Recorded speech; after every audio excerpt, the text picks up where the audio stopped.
నేను ఇప్పుడు అదే చెప్పిన, పిల్లలు ఏమన్నా అనారోగ్య పాలైతే గవర్నమెంట్కి పోవాలని చెప్పి హుకుం జారీ చేయకండి, ఎక్కడ ట్రీట్మెంట్ అయితే అక్కడ ట్రీట్మెంట్ పంపు అని చెప్పి నేను కోరుతున్నాను. అది కూడా వద్దా?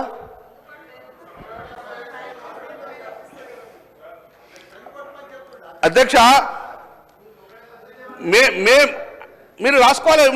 మేము కమాండ్ కంట్రోల్ పెట్టాము. ఆ రోజు కమాండ్ కంట్రోల్ పెట్టడం వలన పనేశ్వ ద్వారా ఎలాంటి ఆరోగ్య పరిస్థితి పిల్లల్లో ఉన్నాయో ఇమ్మీడియట్గా కమాండ్ కంట్రోల్ ద్వారా తెలుసుకునేందుకు 24/7 రికార్డ్ అవుతుండే అధ్యక్ష.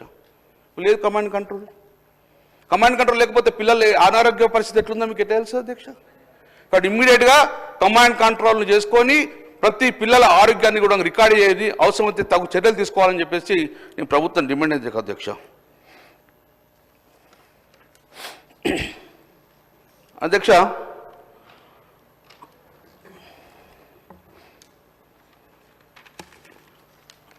కొమరం భీం జిల్లా అధ్యక్ష, కొమరం జిల్లా వాంకిడిలో 60 మందికి అస్వస్థ అయింది అధ్యక్ష.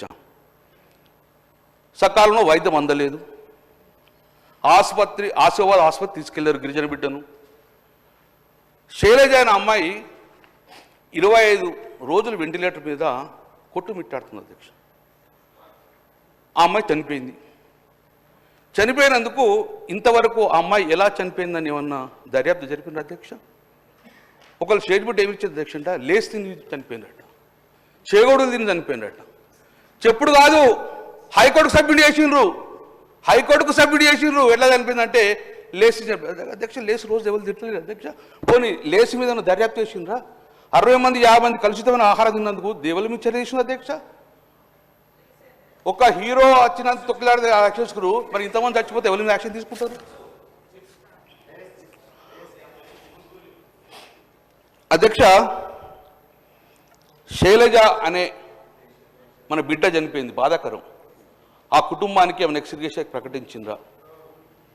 ఇచ్చిండ్రా? ఇవ్వకపోతే వెంటనే చనిపోయిన కుటుంబాలను ఆదుకోవాలి, దర్యాప్తు చేయాలి.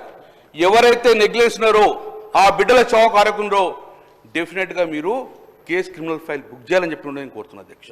రిపీట్ కావద్దని చెప్పి నేను కోరుతున్నా అధ్యక్ష. కొట్టదండు